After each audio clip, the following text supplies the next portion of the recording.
Et puis, cette autre information en bref et en images, le comédien Mamadou Tog, victime d'un accident de la circulation, c'était ce mardi à la rentrée de Mamou. Comme vous le voyez en image, l'humoriste guinéen a eu le dos touché par des éclats de vitres. D'autres parties de son corps auraient également subi des chocs. Nous n'avons pas plus d'informations sur la cause réelle de l'accident, mais il faut retenir qu'il a eu plus de peur que de mal. Mamadou Tog est hors de danger. Il est hospitalisé à l'hôpital régional de Mamou. Selon toujours nos informations, il se rendait à l'abbé pour assister aux obsèques de sa grand-mère décédée récemment. Nous y reviendrons. Dans le but de renforcer les capacités des agents de santé dans la riposte contre les maladies épidémiologiques en Guinée, notamment le choléra, l'Agence nationale de sécurité sanitaire ANS, en abrégé, et ses partenaires lancent une série d'exercices de simulation sur les alertes d'épidémie. Ces exercices vont concerner les districts de risque sanitaire à haut niveau, tels que Forécaria, Bofa, Boké, ainsi que la commune de Ratoma. C'est un exercice qui débutera au mois d'août. Le reportage de Fatou Kébé est rendu en studio par Mohamed Valek Touré. Le passage de l'épidémie à virus Ebola en Guinée a permis aux autorités sanitaires d'identifier certaines défaillances du système de santé du pays.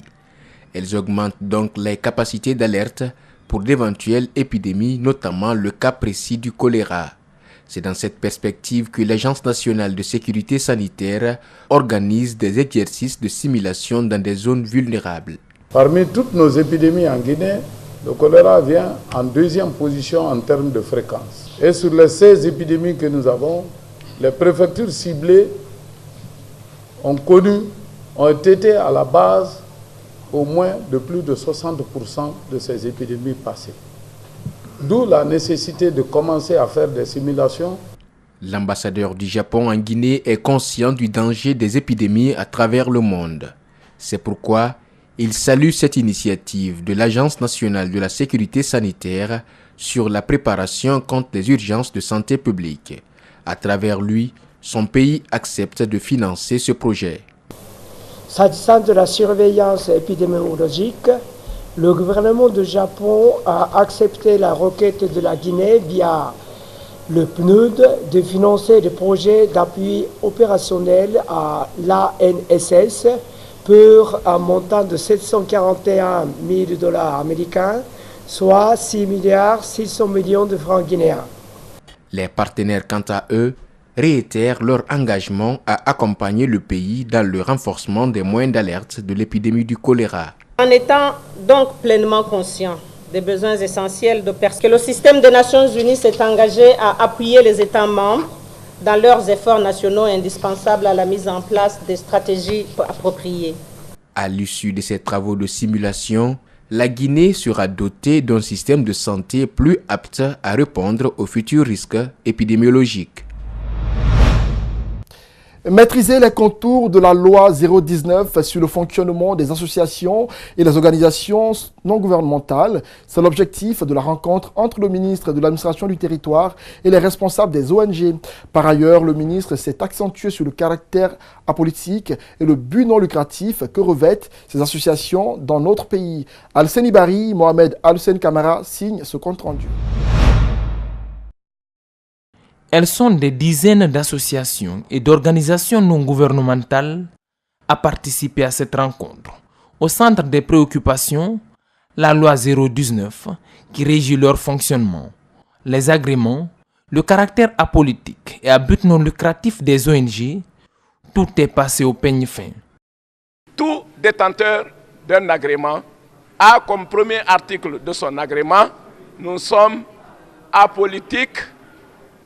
Que cela soit compris de tous et de toutes ceux qui sont membres des mouvements associatifs et des ONG. Si vous n'avez pas d'agrément, vous ne pouvez pas être sur le terrain. Franchement, je suis en demeure d'interpeller devant la loi celui qui s'agite ou qui évolue sur le terrain au nom d'une association, d'une ONG qui n'est pas agréée. Une première du genre, mais pleine de renseignements. Un aspect que le ministre n'a point occulté de signaler, les manifestations dont certains font sous la bannière d'associations ou d'ONG non agréées.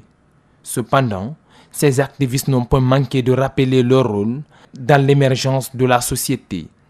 Que les lois sont claires. On peut être activiste de la société civile, interpeller le gouvernement et bien agir.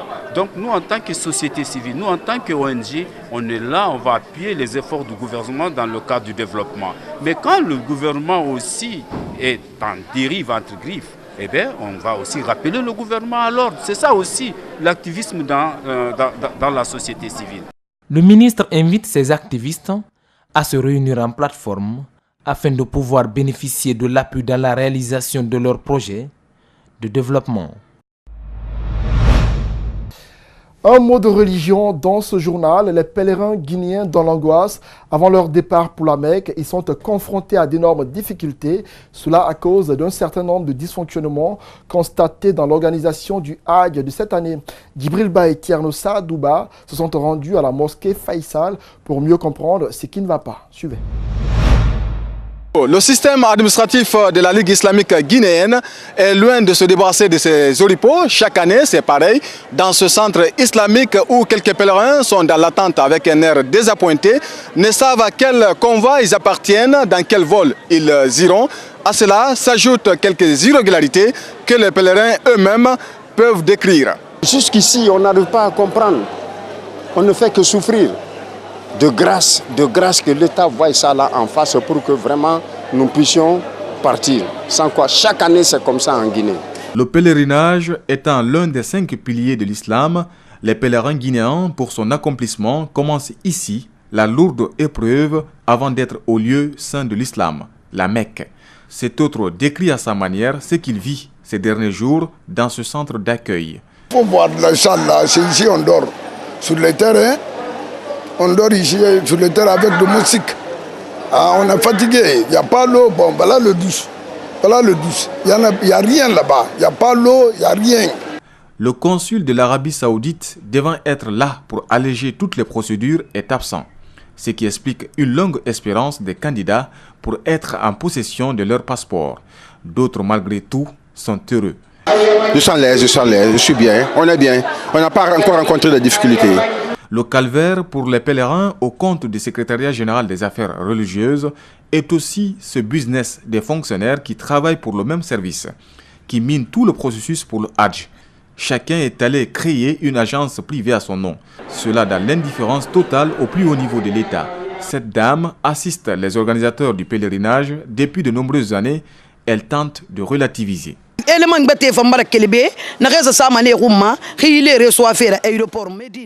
Il y a une délégation qui a été dépêchée pour la réception des pèlerins en Arabie Saoudite.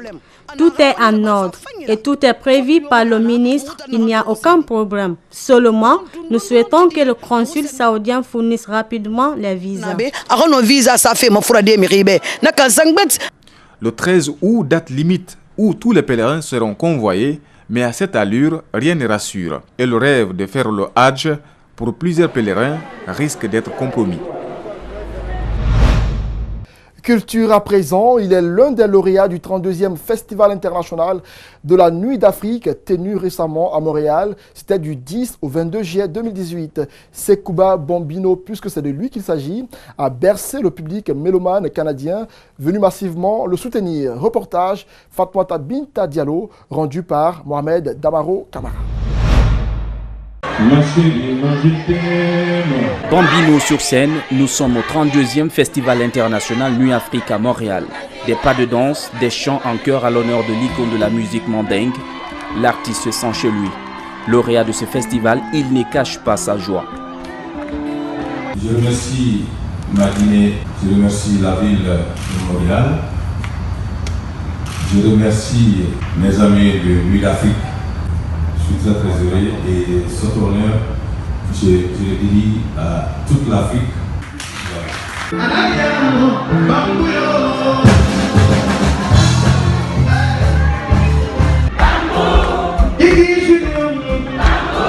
À travers ce morceau, Bambou, ces fans venus des 4 coins du monde vibrent, exultent au rythme de la voix d'or du griot. Ce festival a duré 12 jours.